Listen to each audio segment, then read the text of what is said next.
All right, hey, welcome back. So we have talked about mapping your milestones. We have talked about paving the path in between and designing the bridges between those milestones.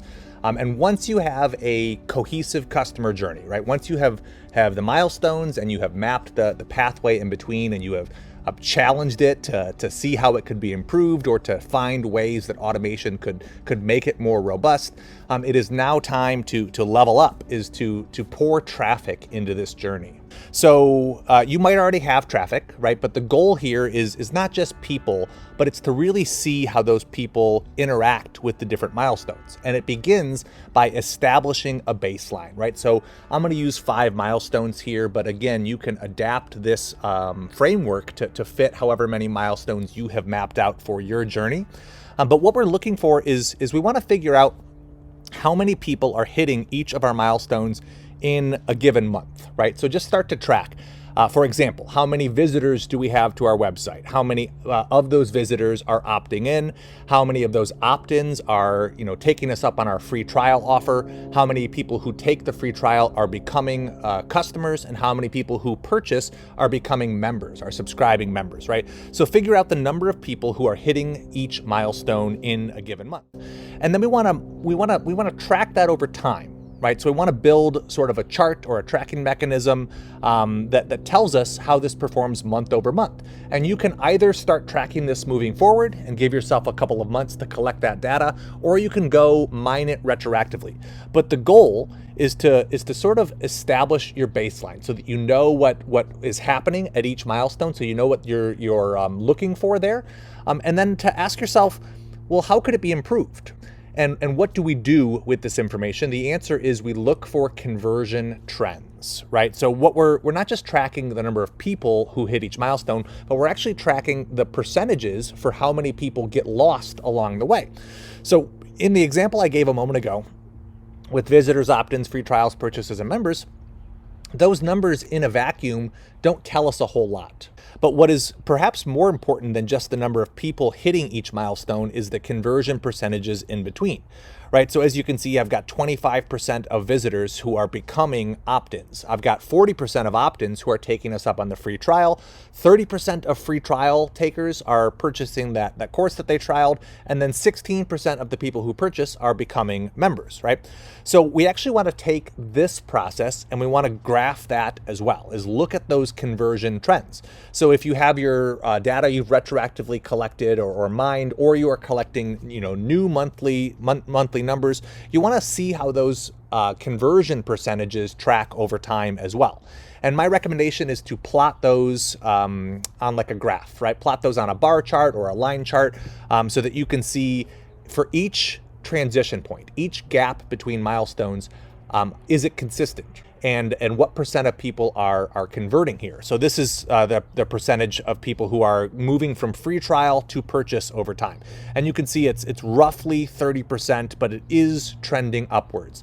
And the reason I emphasize that is because having a historical graph of this, seeing how it performs over time, will be important to know that you're not looking at an anomaly, right? It might reveal that certain times of year you experience higher conversions because people are more motivated, right? If you have a seasonal product or a seasonal service, you probably know that there are certain times of year where people are purchasing. So it's important not to overreact to a dip that is normal or is expected. And so by charting this over time, by looking at a year's worth of data rather than just looking at an individual month or an individual quarter, it'll help make sure that you're getting an accurate representation of what the reality really is.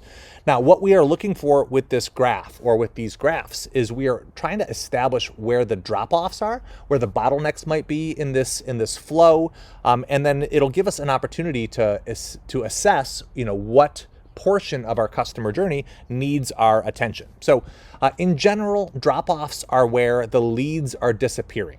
So if in the example that we were talking about here with 1,000 people and then 250 and then 100, the transition points are 25%, 40%, 30%, and 16%. So 40% and 30% don't seem like red flags to me because those are the higher of those four percentages.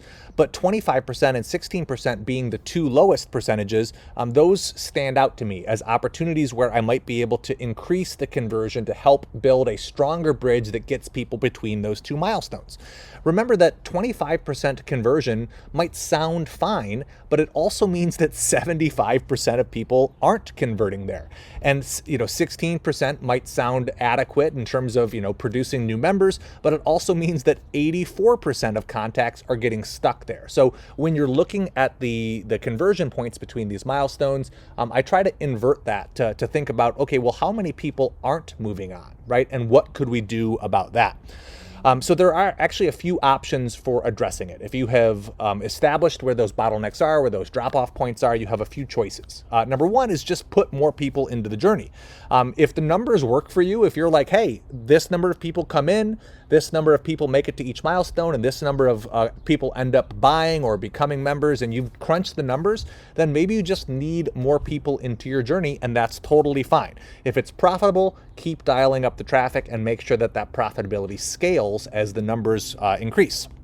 But there are a few things you can do beyond that. Number two here is you can improve the conversion between these milestones to make sure you're maximizing the ROI for your ad spend. So if you're paying to put people into this journey, right, you want to make sure that you're getting the most value out of the dollars that you're spending on ads. And the way that you do that is by reducing the number of people who fall out of that journey at the different gaps between milestones. You're getting the most juice for your lemons, or the most juice for your squeeze, so to speak.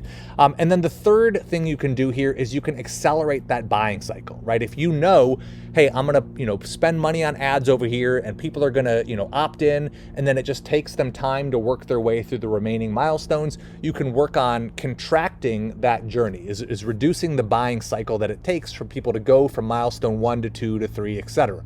So the good news for these recommendations is that you can actually do all three of these. Now, depending on the reality that you've revealed for your business, the order you do them in might vary. And what I mean is, if you find that you have holes in your journey, if you have some dramatic drop-off points, you probably want to work on addressing those before you dial the traffic up any further. It's important to have some traffic to help reveal those gaps in those areas that might need your attention.